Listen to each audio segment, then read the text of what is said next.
गणेश चतुर्थीच्या पार्श्वभूमीवर भजनी मंडळांना 25,000 रुपये असे महाअनुदान देण्याचा निर्णय राज्य सरकारने घेतलाय आणि हा निर्णय घेण्यासाठी भजनी कलाकारांना आर्थिक सहाय्य व्हावे यासाठी ज्यांनी पुढाकार घेतला ते जिल्ह्याचे पालकमंत्री नामदार नितेश राणे यांची भेट घेऊन सिंधुदुर्ग जिल्हा भजनी कलाकार संस्थेचे जिल्हाध्यक्ष संतोष कानडे यांच्या नेतृत्वाखाली आभार मानण्यात आले।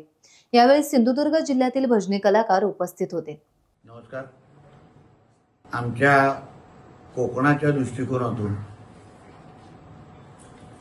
महाराष्ट्र सरकारच्या वतीने आमच्या महायुती सरकारने अतिशय महत्त्वाचा निर्णय घेतलेला आहे।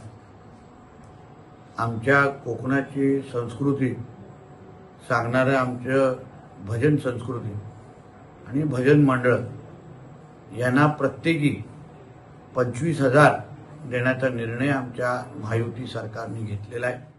यासाठी मी महाराष्ट्र राज्याचे मुख्यमंत्री आदरणीय देवेंद्र फडणवीस साहेब, आमचे दोन्ही उपमुख्यमंत्री आणि आमचे या खात्याचे मंत्री सन्मान्य आशिष शेलारजी या सगळ्या जणांचं एक कोकणवासी म्हणून आणि सिंधुदुर्गचा पालकमंत्री म्हणून मी मनापासून आभार मानतो। त्याचबरोबर ह्या सगळ्या प्रक्रियेला पाठपुरावा करणारे आणि मला साथ देणारे आमचे संतोष कानडेजी आणि त्यांच्या सर्व सहकाऱ्यांचं पण मनापासून अभिनंदन करतो की त्यांनी एक ऐतिहासिक निर्णय आज आमच्या जो महाराष्ट्र सरकारने घेतला त्यासाठी त्यांनी अतिशय प्रामाणिक पद्धतीने सगळ्यांना साथ दिली।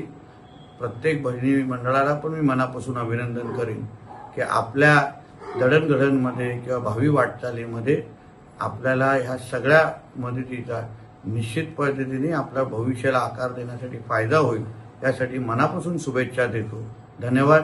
जय हिंद, जय महाराष्ट्र। गणपती बाप्पा मोरया। टाइम्स डिजिटलला लाईक करा, सबस्क्राइब करा, शेअर करा आणि बेल आयकॉन दाबायला विसरू नका। पाहत रहा टाइम्स डिजिटल।